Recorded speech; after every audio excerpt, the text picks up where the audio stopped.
Taste the Daily. Dharmapuri மாவட்ட ஆட்சியர் அலுவலகத்தில் தங்கள் ஊரில் புதியதாக மதுபான கடை அமைக்க எதிர்ப்பு தெரிவித்து அதிமுக எம்எல்ஏவுடன் சென்று மக்கள் மனு அளித்தனர்.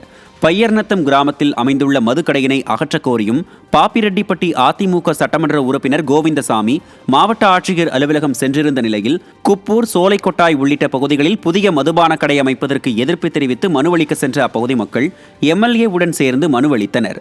இதுகுறித்து கோவிந்தசாமி எம்எல்ஏ கூறுகையில், தேர்தல் நேரத்தில் மதுபான கடைகளை குறைப்போம் என்று வாக்குறுதி அளித்துவிட்டு தற்போது பொதுமக்களின் எதிர்ப்பையும் மீறி விடியா அரசு புதிய கடைகளை அமைத்து வருவதாக குற்றம் சாட்டினார்.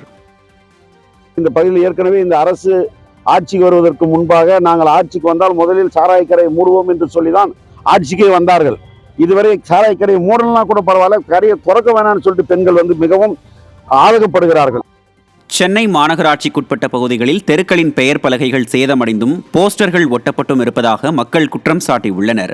சைதாப்பேட்டையில் உள்ள சேஷாத்ரி தெரு, சிந்தாதிரிப்பேட்டையில் உள்ள வெங்கடேசன் கிராமணி தெரு, சுவாமிநாயக்கன் தெரு உள்ளிட்ட சென்னை மாநகராட்சியில் பல இடங்களில் உள்ள தெருக்களின் பெயர் பலகையானது கம்பிகள் மட்டுமே காட்சியளிக்கக்கூடியதாகவும் மற்றும் போஸ்டர் ஒட்டப்பட்டும் காணப்படுகிறது.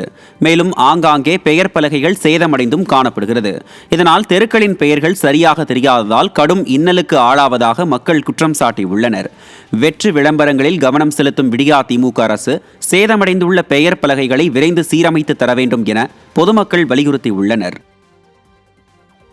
கடலூர் மாவட்டம் காட்டுமன்னார் கோவில் அருகே விடியா அரசின் தகரடப்பா பேருந்து கட்டுப்பாட்டை இழந்து சாலை தடுப்பின் மீது மோதிய விபத்தில் ஒருவர் பரிதாபமாக உயிரிழந்தார்.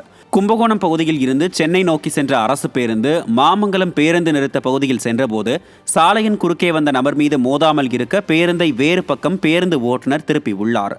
அப்போது விடியா திமுக அரசின் பேருந்து பிரேக் பிடிக்காமல் கட்டுப்பாட்டை இழந்து சாலை தடுப்பில் மோதி விபத்துக்குள்ளானது. இந்த விபத்தில் பேருந்தில் பயணம் செய்த ஒருவர் உயிரிழந்த நிலையில் 5 பேர் படுகாயங்களுடன் மருத்துவமனையில் அனுமதிக்கப்பட்டுள்ளனர். திறனற்ற திமுக அரசு பேருந்துகளை முறையாக பராமரிக்காமல் மக்களின் உயிரில் அலட்சியம் காட்டுவதாக பொதுமக்கள் குற்றம் சாட்டியுள்ளனர்.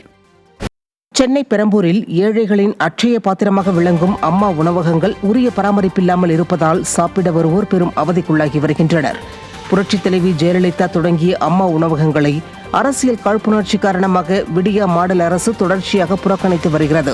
அதன் ஒரு பகுதியாக சென்னை பெரம்பூரில் உள்ள அம்மா உணவகங்களில் தண்ணீர் தொட்டிகளையும் கழிவறைகளையும் உரிய முறையில் பராமரிக்காததால் சாப்பிட வரும் பொதுமக்கள் மனவேதனை அடைகின்றனர். இந்த அவல நிலையை விரைவில் சரி செய்ய வேண்டுமென விடியா திமுக அரசுக்கு ஏழை எளிய மக்கள் கோரிக்கை விடுத்துள்ளனர்.